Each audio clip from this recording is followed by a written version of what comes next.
მოგესალმებით მეგობრებო. დღეს ვისაუბრებთ სერიალ ვარდები და ცოდვების მომდევნო სერიის ანალიზის შესახებ. მოდით ნაბიჯ-ნაბიჯ გავაანალიზოთ, რა გველოდება წინ. ყველაზე მნიშვნელოვანი დეტალი, რაც უნდა აღვნიშნოთ, არის ის, რომ ილქიმის გატანა არ ყოფილა ჩვეულებრივი ავარია. ტიბეტი პანიკა მოიცვა. იმ წამსვე, როგორც კი იეჭვა, რომ გოგონამ სიმართლე გაიგო და სწორედ მაშინ მიიღო ეს საშინელი გადაწყვეტილება. მისთვის სიმართლის გამჟღავნება დასასრულის დასაწყისს ნიშნავდა. პატარა გოგონაზე შეგნებულად გადავლა, იმის ნიშანია, რომ მან სინდისი საბოლოოდ დაკარგა. ჩვენს წინაში აღარ არის მხოლოდ ამბიციური კაცი, არამედ მონსტრია, რომელიც დანაშაულის დასაფარად ბავშვსაც კი სწირავს.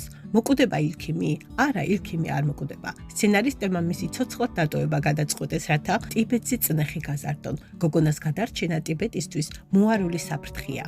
რადგან თვალის გახელისთანავე, მან შესაძლოა გაიხსენოს, რომ ეს ავარია შემთხვევითობა არ ყოფილა. სწორედ ეს გახდა ტიბეტის კოშმარი. ჩვენ სერხაც ყოველთვის ვიცნობდით, როგორც გაწონასწორებულ და სამართლიან ფიგურას, თუმცა საკუთარ შვილზე თავდასხმა მაშინ მშვიდ ადამიანს საბოლოოდ გაანადგურებს და მის ადგილს სასტიკი მამა დაიკავებს. როგორც კი სერხათი მიხვდება, რომ ავარიის უკან ტიბეტი დგას, მას აღარ აქვს მოთმინება დაელოდოს პოლიციას. ის თავად აიღებს იარაღს საკუთარი სამართლის აღსასრულებლად. ტიბეტსა და სერხათ შორის დიდი შეტაკება გარდაუვალია. სერხათი სასხლეთს უყოყმანოდ გამოჰკრავს. ზეინები ერთადერთი ძალაა, ვისაც სერხათის უფსკულის პირას შეჩერება შეუძლია. თუმცა რისხვით დაბრმავებულმა სერხათმა შესაძლოა მისი რაციონალური გაფრთხილებები ვეღარ გაიგოს. მაგრამ ნამდვილი შოკი ნეჯათის ვინაობაში იმალება.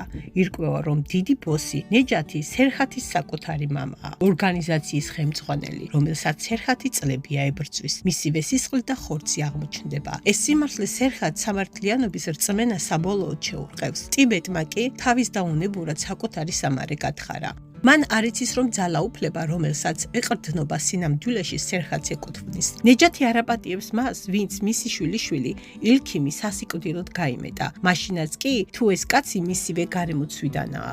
წინ მძაფრი დაპირისპირებების ეპიზოდი გველოდება ილქიმის ბრძოლა გადარჩენისთვის. სერხათის შურისძიება და ნიჯათის შოკის მომგვრელი გამოჩენა მაყურებელს ეკრანებთან მიაჯაჭვავს. სურვილი შემთხვევაში გამოიწერეთ ჩემი გვერდი და დაალაიქეთ ვიდეო. ვნახოთ რამდენი ვართ. როგორ ფიქრობთ, ვის ესწრის სერხათი? ტიბეტს თუ საკუთარ მამას? დაწერეთ კომენტარებში. მომავალ შეხვედრამდე.